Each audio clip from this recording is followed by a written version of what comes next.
கரை படத்துடைய கதை என்ன அப்படின்றத ஸ்பாய்லர் இல்லாமல் சொல்கிறேன் நான். அதாவது 1990 காலகட்டங்களில் அந்த ஈரான் போர் நடந்துச்சு. நமக்கு வந்து பெட்ரோல் டீசல் தட்டுப்பாடு ஏற்பட்டுச்சு. அந்த காலகட்டத்தில் நடந்த கதைக்களமாக இதை காட்டுறாங்க. ஏன்னா வந்து அப்போ தான் அந்த விவசாயிகள்லாம் வந்து எவ்வளோ கஷ்டப்பட்டாங்க, டிராக்டரை வாங்கிட்டு பெட்ரோல் கூட போட முடியாத அளவுக்கு நின்றுச்சுன்னு சொல்லிட்டு அதை ஒரு மைய கருத்தாக எடுத்து ஒரு படமாக எடுத்து வச்சிருக்காங்க. 6 மாதங்களாக நடைபெற்று வரும் வளைகுடா போரின் உச்சகட்டமாக குவைத்தில் உள்ள நூற்றுக்கணக்கான எண்ணெய் கிணறுகளுக்கு ஈரான் இன்று தீ வைத்தது.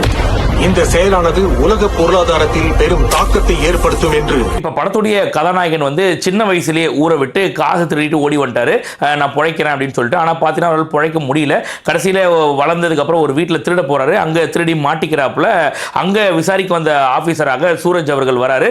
சூரஜையும் அடிச்சு போட்டு அங்கே வந்து தப்பிச்சிடுறாரு. அவரு தப்பிச்சு திருப்பி சொந்த ஊருக்கே போயிட்டு, அதாவது நம்ம வேலை வெட்டிலாம் பார்த்தோம், எதுவும் செட் ஆகிற மாதிரி தெரியல, ஊருக்கு போயிட்டு நம்ம நிலம் இருக்கு இல்லையா, அந்த நிலத்தை விற்று வந்து ஏதாவது பிஸ்னஸ் பண்ணலாம் அப்படின்னு சொல்லிட்டு ஊருக்கு போய் பார்த்தா அந்த நிலம் ஆல்ரெடி கடனாக தான் இருக்கு. அவங்க அப்பாவே அதை வச்சு கடன் வாங்கி தான் இந்த டிராக்டர் வாங்கியிருக்காரு அப்படின்னு தெரிய வருது. அவன் திரும்பி வந்ததுல எனக்கு சந்தேகமா இருக்கு. ஏன் அப்படி பேசுற? அவன் திருந்தி தான்டா வந்திருக்கான்.